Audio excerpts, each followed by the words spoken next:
ಇನ್ನು ಮೋದಿ ಅವರ ಪ್ರಮಾಣ ವಚನ ಹೊತ್ತಲ್ಲೇ ಉಗ್ರರು ತಮ್ಮ ಅಟ್ಟಹಾಸವನ್ನ ಮೆರೆದಿದ್ದಾರೆ.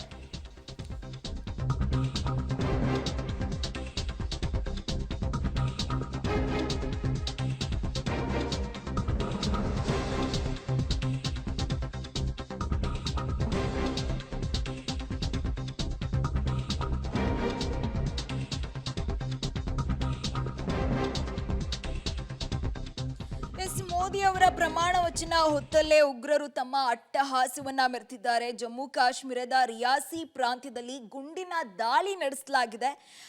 ಇನ್ನು ಪ್ರವಾಸಿಗರಾಗಿದ್ದಂತಹ ಬಸ್ನ ಮೇಲೆ ಉಗ್ರರು ತಮ್ಮ ದಾಳಿಯನ್ನ ನಡೆಸಿರುವಂತದ್ದು. ಉಗ್ರರ ಗುಂಡಿನ ದಾಳಿಗೆ 10 ಮಂದಿ ಬಲಿಯಾಗಿದ್ದಾರೆ ಅನ್ನೋ ಮಾಹಿತಿ ಸಿಗ್ತಾ ಇರುವಂತದ್ದು.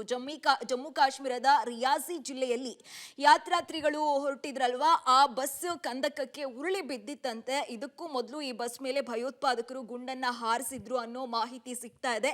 ಇದರಲ್ಲಿ 10ಕ್ಕೂ ಹೆಚ್ಚು ಭಕ್ತರು ಮೃತಪಟ್ಟಿದ್ದಾರೆ ಅನ್ನೋ ಮಾಹಿತಿ ಸಿಗ್ತಾ ಇರುವಂತದ್ದು. ತೀರ್ಥಕ್ಷೇತ್ರಗಳಿಗೆ ತೆರಳ್ತಾ ಇದ್ದವರ ಮೇಲೆ ಭಯೋತ್ಪಾದಕರು ದಾಳಿಯನ್ನ ಮಾಡಿರೋದನ್ನ ನೀವು ಗಮನಿಸ್ತಾ ಇದ್ದೀರಾ ವಿಜುವಲ್ಸ್ ನಲ್ಲಿ. ಆ ಬಸ್ಸು ಕೂಡ ಅಲ್ಲಿ ಉರುಳಿ ಬಿದ್ದಿದೆ. ಇದು ಮೋದಿ ಅವರು ಪ್ರಮಾಣ ವಚನ ಸ್ವೀಕಾರ ಮಾಡ್ತಾ ಇದ್ರಲ್ವಾ, ಅದೇ ಟೈಮ್ ನಲ್ಲಿ ಆಗಿರುವಂತಹ ದುಷ್ಕೃತ್ಯ ಅಂತಾನೆ ಹೇಳ್ಬೋದು. ಬಸ್ನಲ್ಲಿ 10 ಜನಕ್ಕೂ ಹೆಚ್ಚು ಮಂದಿ ಪ್ರಯಾಣ ಮಾಡ್ತಾ ಇದ್ರು. ಅದರಲ್ಲಿ ಈಗ 10 ಜನ ದಾರುಣ ಸಾವನ್ನ ಅನುಭವಿಸಿದ್ದಾರೆ ಅನ್ನೋ ಮಾಹಿತಿ ಸಿಗ್ತಾ ಇದೆ. ಇನ್ನು ಘಟನಾ ಸ್ಥಳಕ್ಕೆ ಸ್ಥಳೀಯರಿಂದ ಭೇಟಿಯಾಗಿ ಕಾರ್ಯಾಚರಣೆಯನ್ನ ಕೂಡ ಮಾಡಲಾಗ್ತಾ ಇದೆ.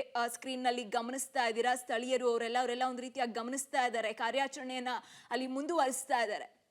ಜಮ್ಮು ಕಾಶ್ಮೀರದಲ್ಲಿ ಮತ್ತೆ ಉಗ್ರರ ಅಟ್ಟಹಾಸ ಅಂತಾನೆ ಹೇಳ್ಬೋದು. ಇದು ಮೋದಿ ಅವರು ಯಾವಾಗ ಪ್ರಮಾಣ ವಚನವನ್ನ ಸ್ವೀಕಾರ ಮಾಡ್ತಾ ಇದ್ರು ಅದೇ ಸಂದರ್ಭದಲ್ಲಿ ಇವರು ಗುಂಡಿನ ದಾಳಿಯನ್ನ ನಡೆಸಿರುವಂಥದ್ದು.